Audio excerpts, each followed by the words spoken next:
among the things that have come up as I've listened in this hearing is the human factor behind the wheel. So, Mr. Maravi, you've spent your career involved in designing systems for automobiles, both with drivers and without drivers. Am I correct?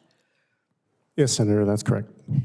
Could you tell me what things that you've worked on designing over your career have reduced deaths in automobiles, in passenger automobiles?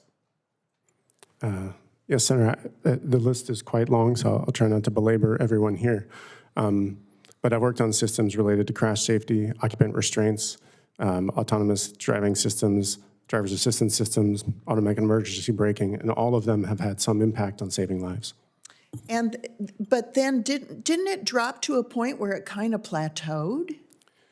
Yeah, if you follow the number of deaths on American roads, we've made great strides as an industry since the 70s up until about 2005, where we've sort of leveled off between 35 and 40,000 deaths a year. And it's really tragic, to be honest. It's like, as a safety engineer, it's like hard to not see that number go down.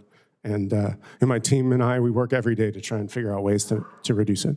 And what made it plateau? Well, Senator, there are a number of causes, I'm sure, in any data set, but in the early 2000s, there have been a number of studies that point to the advent of the smartphone and the amount of distraction that causes within a driving scenario that have made it difficult for safety engineers like ourselves to further reduce that number. So texting and driving. So it sounds to me like efforts have been made to help humans not kill themselves in cars, but it reached a plateau because texting and driving and distracted driving is something that you can't correct for in a way that continues the decline of automobile deaths. Am I correct?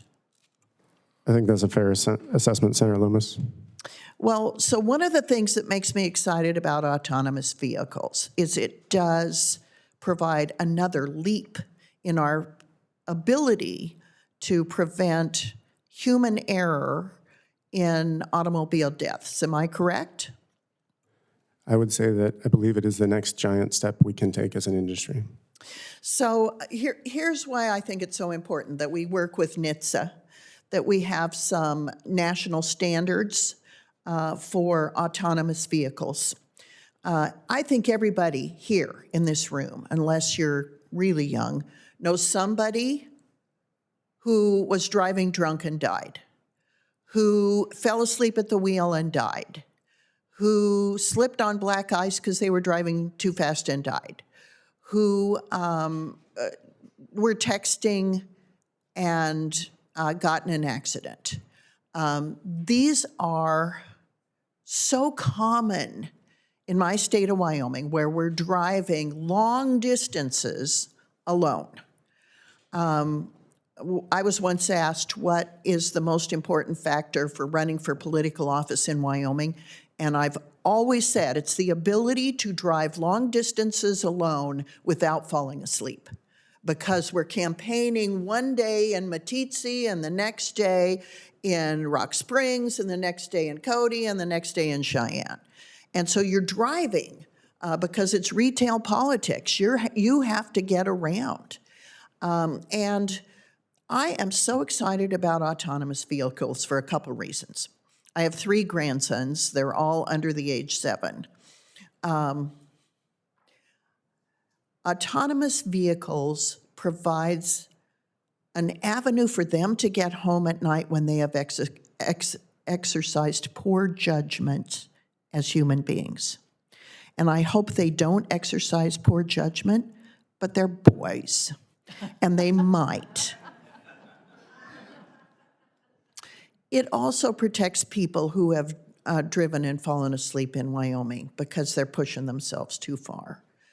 And this texting and driving thing is not something that plagues me, but it terrifies us as parents. So The last thing that makes me excited is I'm quickly entering the era when I might be a little old lady who wants the freedom to still be able to drive when maybe she should not. And I just want a button in a car that if I don't know where I am or I'm not as sharp as I was behind the wheel, that I can push a button in the car that says grocery store and another button that says home, take me home. And the freedom that will give elderly people is such a comfort to me as I become an elderly people. And Mr. Chairman, the work you're doing on this, I join you in being excited about it. You know, I got to ride in a Waymo out in San Francisco. And there were two interesting things to me. One is how safe I felt. The other was when we pulled into their yard, how many jobs there were for people that were working on the cars. They're different jobs in the same industry. And what Tesla's talking about doing with automobiles where all the parts are made in America, and they're using like US lithium and other raw materials to make these cars, that's transformative, that's game changer for personal passenger vehicles. So I just want to compliment the people that are testifying today.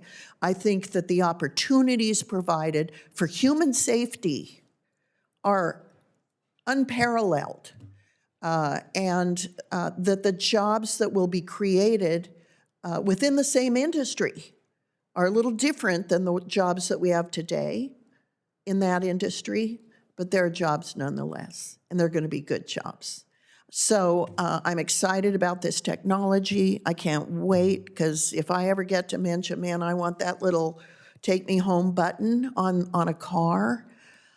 It's freedom for old people, and it's safety for young people.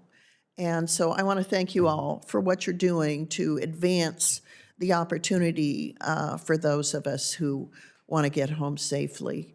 And Mr. Chairman, you know, count me in on your efforts to create a federal standard below which you cannot fall, but that has the criteria NHTSA needs to move forward and help this industry embed and grow in the United States. Thank you, Mr. Chairman. Well, and I will say, at least for the next year, you're in a good place for dementia. You're in the U.S. Senate. I also want to encourage people to listen to Senator Lummis's excellent description of being a parent or a grandparent and concern for the safety of young people. And I think you're exactly right that AVs are a total game changer. I say this as the father of two teenage girls. I am very concerned. I will not let my daughters go in an Uber.